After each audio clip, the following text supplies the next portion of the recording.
He's coming soon.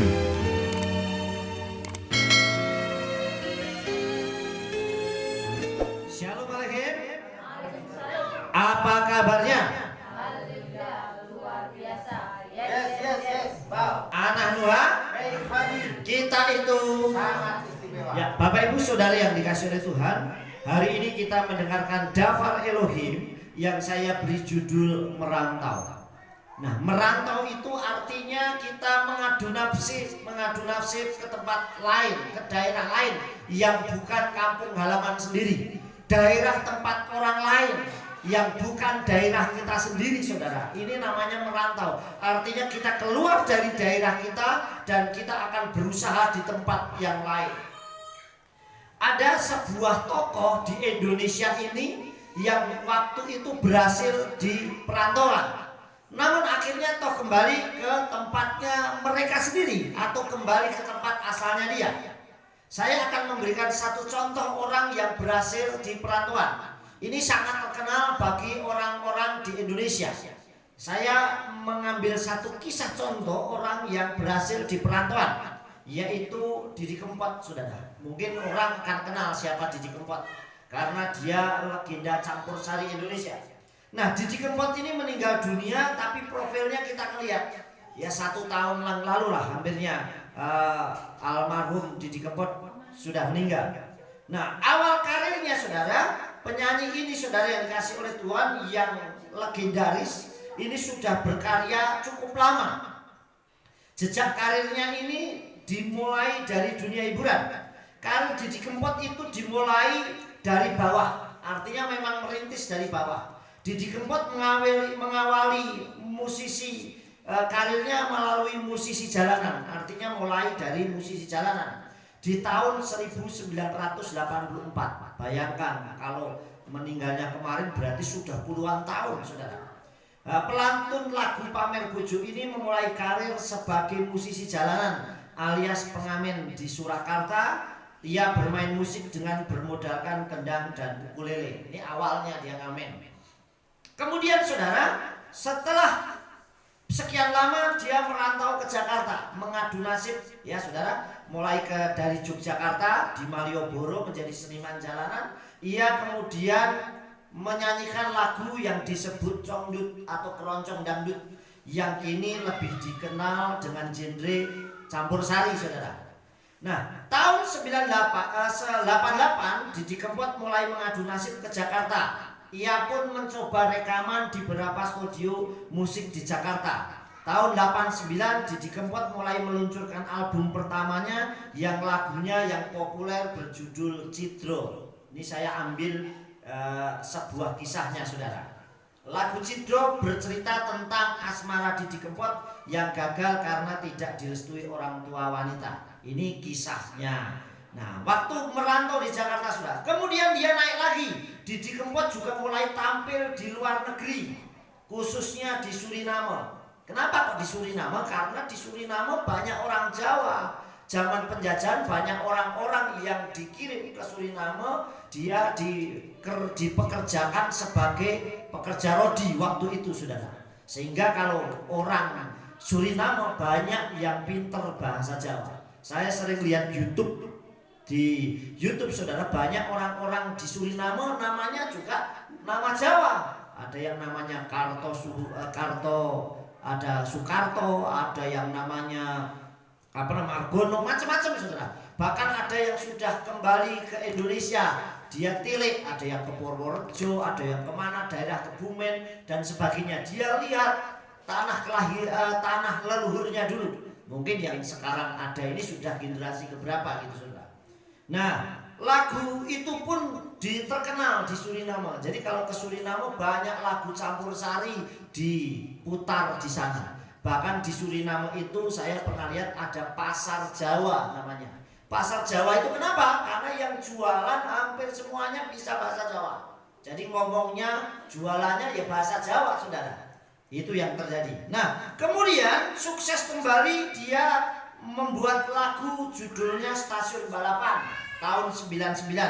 Lagu ini menjadi salah satu lagu legendaris dari Didi Kempot yang terkenal di seluruh masyarakat Indonesia. Nah, inilah orang yang merantau, akhirnya begitu di puncak karirnya dia merilis lebih dari 10 album. Nah, Didi Kempot dijuluki dengan Godfather of Broken Heart. Ini sampai dijulukin seperti itu. Kenapa? Karena hampir lagu-lagunya tentang percintaan dan patah hati. Makanya sampai disebut Godfather of Broken Heart. Nah, ia pun diidolakan oleh anak-anak milenial. Artinya anak-anak sekarang pun suka. Makanya ketika bernyanyi di panggung, Didi Kempot sangat ramah dan berinteraksi dengan penggemarnya yang disebut apa? Sobat Ambyar, saudara. Nah, ini adalah penggemarnya Didi Kempot, saudara. Sehingga Didi Kempot ini juga pernah meraih tahun 2019, yaitu di Indonesia Dangdut Award tahun 2019 untuk kategori penghargaan khusus Maestro Campur Sari. Nah, ini adalah salah satu contoh orang yang sukses. Dari mulai pengamen, saudara, dia pengamen di Surakarta, di Malioboro, kemudian merantau ke Jakarta, mungkin pun juga masih mengamen. Tetapi saat dia merantau, merintis, membuat album, dan akhirnya sukses. Bahkan waktu masa pandemi dia pernah membuat konser amal dan menghasilkan uang sampai miliaran rupiah dalam konsernya. Bayangkan, hanya sekali konser uangnya miliaran. Ini hal yang orang yang sukses. Nah, banyak pula di kitab suci orang yang sukses di perantauan. Artinya merantau ke tempat atau ke daerah lain dan orang itu sukses. Yang pertama, saudara, saya beri contoh. Yang pertama adalah Abraham. Abraham itu berani meninggalkan Ur Kasdim, dan sukses di Kanaan. Itu tertulis dalam kitab Bereshit atau Kejadian pasal 12 ayat 1 sampai 3. Saya hanya sebutkan saja karena nanti kalau saya bacain ayatnya sangat panjang, saudara. Karena banyak ayat yang nanti kita akan baca. Tetapi di situ dikatakan bahwa Abraham itu sukses di Kanaan. Sampai Bapa Yahweh berfirman, aku akan membuat engkau menjadi bangsa yang besar. Orang-orang siapa yang memberkatimu akan diberkati. Saudara, jadi artinya saudara, Abraham sukses saat meninggalkan Ur dan sukses di Kanaan. Kemudian contoh yang kedua adalah Yitzhak. Yitzhak itu anaknya Abraham, saudara. Saat Kanaan terjadi permasalahan kelaparan juga dia pergi.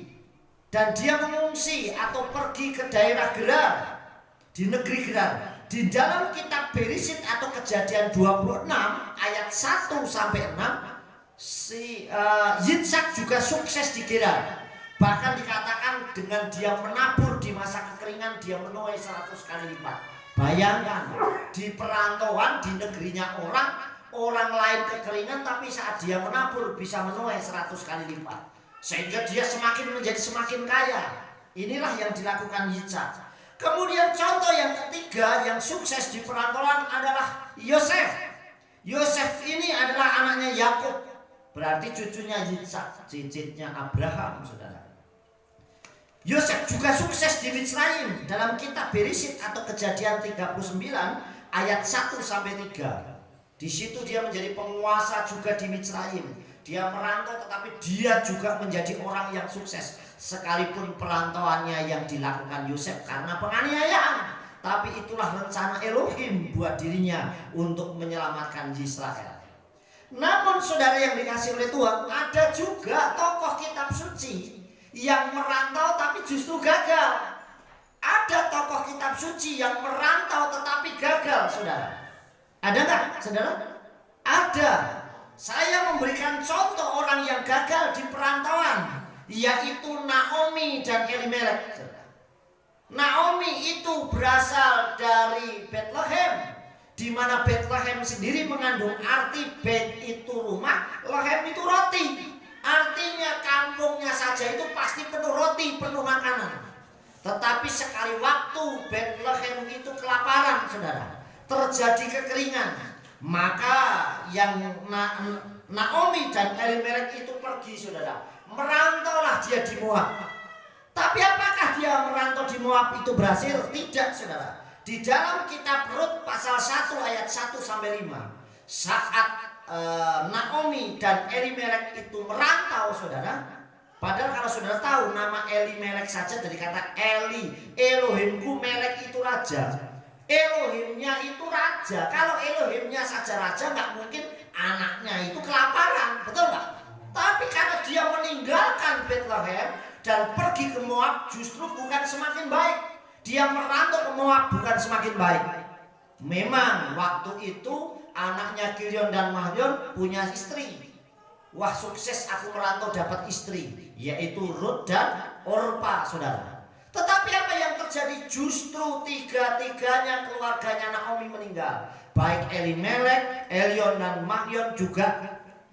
Mahlon juga meninggal, saudara. Hanya tinggal Naomi dan juga Rut dan Orpa menantunya. Artinya gagal dia di perantauan. Apa yang terjadi? Baru saatnya Naomi kembali, dia bersama dengan Rut dan dipulihkan. Saudara yang dikasih, ini gagal di perantauan saat di Moab. Tidak semua orang yang merantau pasti berhasil. Nah, saudara yang dikasih oleh Tuhan, kunci sukses di negeri orang ada 3 hal saya catat. Kenapa dia bisa berhasil? Kenapa dia bisa sukses? Yang pertama adalah mengikuti petunjuk Elohim dalam segala perjalanannya. Artinya kalau mau melangkah, dasari dengan doa, dasari dengan pernyataan Tuhan. Amin. Abraham bisa berhasil karena yang nyuruh Tuhan. Dan dikatakan apa, saudara? Pergilah kamu dari tanah Ur. Dia pergi melangkah, saudara, karena didasari oleh Bapa Yahweh. Amin. Sehingga dia berhasil. Dan aku akan membuat engkau menjadi bangsa yang besar. Pernyataan Tuhan dinyatakan. Yang kedua, lakukan perintah Elohim apapun yang diperintahkan. Begitu yang nyuruh Tuhan ya lakukan. Karena sesulit apapun di negeri orang, kalau yang nyuruh Tuhan pasti berhasil. Amin. Contoh, saudara, salah satu tokoh yang berhasil yaitu Yona. Waktu Yona diperintahkan oleh Bapa Yahweh, masuklah kamu, pergilah. Dan kalau saudara baca di dalam kitab Yona atau kitab Yunus, berbicaralah kepada Niniwe dengan keras. Ngomongnya suruh dengan keras loh, saudara. Kalau dibaca itu berbicaralah kepada orang Niniwe dan berbicaralah dengan keras, karena aku akan menghancurkan Niniwe. Nah, si Yona takut, saudara, karena memang Niniwe itu mengerikan hukuman matinya. Dia justru lari ke Tarsis. Dia berlari dari Tuhan, berarti menjauh dari Tuhan. Tapi apa yang terjadi, saudara yang dikasih oleh Bapa Yahweh? Begitu dia sudah dibuang ke laut dan ditelan oleh ikan dan dimuntahkan kembali, saudara, dia tetap lakukan pergi ke Niniwe. Apa yang terjadi? Lakukan perintahnya apapun yang diperintahkan. Begitu dia berbicara dengan keras, dia mengelilingi Niniwe dan berkata bahwa 3 hari lagi Niniwe akan dicungkir balikkan oleh Bapa Yahweh. Nah, ini saudara yang dikasih oleh Tuhan, dia lakukan perintahnya. Sekalipun bisa saja loh, resikonya dia dibunuh orang, dihukum mati. Tetapi karena yang memerintahkan Tuhan, Yona tetap diselamatkan. Amin. Bahkan Niniwe orang-orang pada bertobat. Orang-orang Niniwe mereka bertobat, baik mulai dari raja, rakyatnya sampai dengan ternaknya. Dia berpuasa dan dampaknya Niniwe diselamatkan. Berbeda dengan Sodom. Sodom juga ada orang yang baik di sana, yaitu Lot dan keluarganya.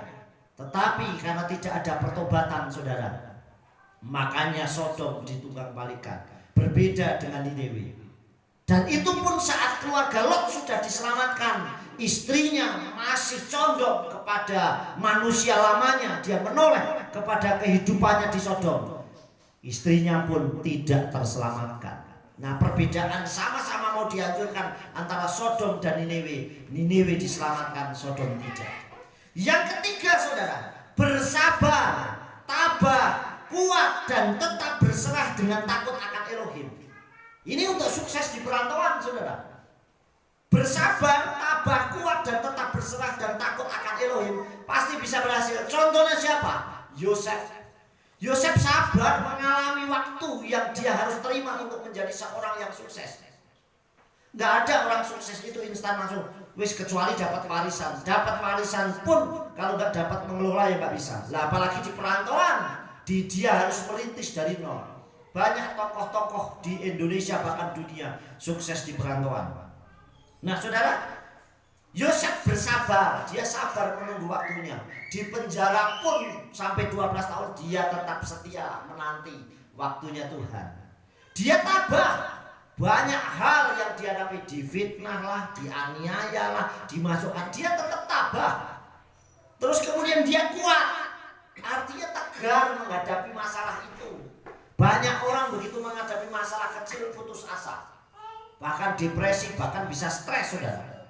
Nah, saudara yang dikasih oleh Tuhan, Yosef tidak, dia kuat menghadapi tantangan apapun dan tetap berserah dengan takut akan Allah. Dia tetap percaya bahwa Bapa Yahweh itu pasti membuatnya berhasil. Makanya kenapa sampai kita pemazmur menulis dalam Mazmur 105 ayat 17, dan ketika dia mendatangkan kelaparan di negeri itu, dia sudah mengutus Yosef yang diutus untuk mendahului bangsa Israel, untuk menyelamatkan generasinya Israel. Artinya ternyata dia diutus ke sana karena itu memang rencana Tuhan untuk menyelamatkan generasi Yakub, yaitu Israel. Amin. Saudara yang dikasih oleh Tuhan, saya juga mencatat 3 hal yang membuat orang bisa berhasil. Pertama, Abraham taat atas perintah Elohim meninggalkan Ur karena janji Elohim itu pasti digenapi. Amin. Kalau kita tahu suara Tuhan, kita dengar saat kita mendapat sekalipun banyak tantangan, pasti berhasil. Saudara yang dikasih oleh Tuhan, Abraham taat atas perintah Elohim. Seperti tadi, makanya ikuti saja petunjuknya Elohim. Abraham taat atas perintah Elohim meninggalkan Ur karena janji Elohim itu pasti tergenapi. Setiap Tuhan sudah berfirman pasti terjadi. Dalam kitab Iyyub dikatakan, saudara, 42 ayat 2 dikatakan, dan aku percaya bahwa tidak ada satupun rencanamu yang gagal. Amin. Aku mengetahui bahwa tidak ada satupun rencanamu itu yang gagal. Pasti rencana Elohim itu digenapi. Itu yang pertama, saudara. Di dalam kitab Bereshit atau Kejadian 13 ayat 12 sampai 18, Abraham melakukan perintah Elohim dan meninggalkan Ur, dan karena janjinya itu pasti digenapi. Yang kedua, Yitzhak menabur di masa kekeringan, justru menuai 100 kali lipat karena dengaran suara Tuhan. Jadi kalau kita ini banyak orang, saudara, kenapa ada orang yang investasi gagal? Betul nggak? Wah, saya sudah nabung ini banyak, ternyata investasinya gagal. Kenapa? Karena tidak percaya Tuhan, meragukan kuasa Tuhan, tapi lebih percaya promosinya orang. Ya enggak? Wah, ini saya promosi ini pasti jadi. Apalagi ini orang seiman, sama-sama orang Nasrani. Wah, pasti jujur. Siapa bilang, saudara? Dulu di daerah Salatiga, di daerah Gunung Sari itu mana tuh? Wah, banyak orang investasi. Akhirnya hilang semua. Sampai banyak yang stres, saudara. Nah, saudara yang dikasih oleh Tuhan, Yitzhak menabur di masa kekeringan, justru menuai 100 kali lipat karena dengar-dengaran suara Tuhan. Coba saya bacakan singkat. Yang ini, saudara, Kejadian 26. Ya, Kejadian 26 saya bacakan buat saudara. Ya, ayat 12. Dan Yitzhak menabur di tanah itu, dan dalam tahun itu juga dia memanen 100 kali lipat, dan Yahweh memberkati dia. Amin. Saudara yang dikasih oleh Tuhan, di sini membuktikan kalau Tuhan yang nyuruh pasti terjadi dengan luar biasa. Kita lanjutkan, saudara. Ya, yang ketiga, Yosef selalu tabah, kuat, dan dalam menjalani kehidupan sampai Elohim mengangkat kehidupannya. Nah, Yosef tabah, kuat, sampai benar-benar Tuhan mengangkat dia. Jangan bangga kalau yang ngangkat manusia, karena suatu saat akan hilang. Tetapi kalau yang ngangkat Tuhan itu luar biasa, saudara. Pasti itu akan berhasil dengan baik. Jadi saudara yang dikasih oleh Tuhan, mungkin saat ini saudara bukan di kampungnya sendiri. Saudara bukan di tempatnya kelahiran saudara, di tempat lain. Tetapi dimanapun saudara diutus, atau saudara mengadu nasib, atau saudara bekerja, selama didasari daftar Elohim, semuanya akan berhasil dengan baik. Amin. Contoh-contoh banyak, saudara. Orang-orang yang sukses di dalam perantauan di dalam kitab suci, yang tidak ada di tanah kelahirannya, tetapi justru dia berhasil dengan baik, saudara. Tetapi juga ada orang yang sukses memang di kandang, di kampungnya sendiri. Ada orang yang sukses, saudara, tetapi di tempat lain malah gak sukses. Saat dia kembali justru Tuhan membutuhkan dia. Saudara tahu siapa dia? yaitu orang-orang Israel yang terjadi saat ini. Saat orang Israel pergi meninggalkan Yerusalem seperti kota mati. Tetapi saat orang Israel sudah kembali, mereka kembali ke rumahnya, ke tanah leluhurnya dia kembali. Sekarang diberkatinya luar biasa. Amin. Nah, ini sukses di tempatnya sendiri dan luar biasa, saudara. Yang terakhir, saudara, bagaimana supaya kita sukses dan berhasil di hadapan Tuhan, di perantauan kita sukses? Apa yang membuat kita sukses dan berhasil? Apa dasarnya dafar Elohim? Kita akan baca di dalam kitab Yesayahu pasal 48 ayat 15. Saya akan membacakan, saudara menyimak dengan baik. Ani divarti afkaratei hafiotai wahitsliha darko. Yang artinya, saudara, aku telah berfirman, ya aku telah memanggilnya, aku telah membawanya dan membuat jalannya berhasil. Amin. Jadi saudara yang dikasih oleh Bapak Yahweh berfirman, aku telah berfirman, ya aku telah memanggilnya. Kalau yang memanggil Tuhan nggak perlu takut. Abraham berhasil karena Tuhan yang nyuruh. Yitzhak berhasil juga karena berserah kepada Tuhan. Yosef berhasil juga karena mengandalkan kekuatan Elohim. Saudara yang dikasih oleh Bapak Yahweh, semuanya dibuat berhasil.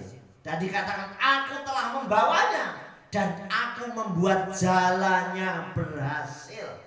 Ani dibarti afkrativ hafiotev wahitsliha darko. Artinya sekali lagi, saudara, aku telah berfirman. Jadi kalau Bapak Yahweh yang berfirman, mengutus gak perlu takut. Yona sekalipun perkataannya keras, mengandung resiko yang besar, tetapi saat dia disuruh oleh Tuhan, dia lakukan. Tapi sebaliknya, kalau Tuhan gak suruh, jangan maksa. Kalau Tuhan gak suruh, main ngomong semaunya sendiri, mati konyol namanya. Jadi harus tanya Tuhan, berdoa, Bapak bener gak, saudara? Artinya kita butuh hikmat Tuhan. Jadi kalau gak disuruh ya saudara ya jangan ngawur. Tetapi kalau Tuhan yang suruh, dimanapun dia berada pasti berhasil. Saudara, amin. Dulu waktu saya pindah ke Kopeng ini mikir, saudara, jujur secara manusia mikir, berhasil gak ya? Nanti saya mau melayani apa? Di kampung kerjaannya apa? Pelayanannya apa? Jemaatnya gimana nanti, saudara? Tapi kalau Tuhan yang suruh, Tuhan yang membuka jalan. Tetapi sekalipun di kota besar, tapi kalau Tuhan nggak nyuruh dan memaksakan diri hanya melayani, karena banyaknya fasilitas, orang akan gagal, saudara. Amin. Makanya orang kalau mau melayani Tuhan, menyesuaikan, lihat adaptasi dengan situasinya. Apa yang dibutuhkan? Saudara yang dikasih oleh Bapak Yahweh, coba waktu saya masuk ke kasiran, wah kalau saya masuk pokoknya saya seperti ini ya seperti ini. Nggak mungkin orang akan bersama-sama bisa melayani bersama. Kita harus lihat, oh karakternya teman-teman kita, saudara-saudara kita, Kehilat Dojula Yahweh yang dikasihkan seperti ini. Yuk melayani bersama, pasti akan berhasil. Tetapi kalau sesuai, kita yang datang, kita yang menyesuaikan, saudara. Tetapi saat kita sudah, saudara, mereka akan ngikutin kita dengan sungguh-sungguh. Amin. Bahkan kalau orang-orang yang baru kenal, ya mereka yang menyesuaikan, bukan kita yang menyesuaikan mereka, saudara. Dulu ada orang bilang sama saya begini, Pak, mbok ibadahnya ini tokonya masih tutup. Kalau hari Sabtu jam 4, toko saya masih buka. Mbok dibuat jangan jam 4, ibadahnya jam 5. Ya saya nggak bisa. Kalau kamu ya harusnya kamu yang menyesuaikan kita. Betul nggak, saudara? Nggak bisa, saudara. Ya harus kamu yang menyesuaikan kita. Tapi kalau saya datang, saya melayani, wah, kayak saya pergi pelayanan waktu saya ke Nganjuk, ya saya menyesuaikan yang di sana, bukan saya yang mereka harus ikutin saya. Lihat situasinya, saudara. Paham? Dan nanti akan berhasil. Saudara yang dikasih oleh Bapak Yahweh, sekali lagi, kalau kita memang dipanggil oleh Tuhan, aku telah memanggil, gak perlu takut, dan aku telah membawanya, pasti akan dibuat berhasil. Amin. Dan aku akan membuat jalannya berhasil. Sukses besar buat kita dimanapun kita berada. Bapak Yahweh bersedia Yesua.